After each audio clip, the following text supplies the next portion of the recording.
Hello mga ka-Mother Soul! Namalingki po kami ng mga Ricardo. Ang una namin binili is kalamansi. 70 pesos po ang kilo nitong kalamansi pero fresh na fresh po siya. Bagong pitas. Bumili lang po ako ng kaunti. Ayan, namimili na po ako. Pinipili ko po yung mga malalaki kasi ko po mas makatas po ang mga malalaking kalamansi. Then, bumili po ako ng luya. Bumipili po ako yung medyo hindi pa siya gulang kung sa Bisaya pa. Ayan, nakapili ako ng isa. 60 po ang kilo ng luya. Ayan, pumunta rin kami sa Sibuyas Bombay. 180 ang kilo. Bumili din ako ng kaunti lang. Ilang piraso lang binili ko.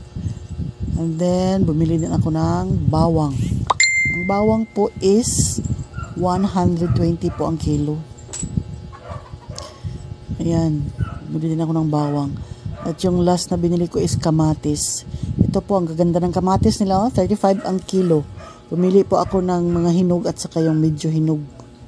Masarap po ito sa bagoong or sa shrimps na bagoong.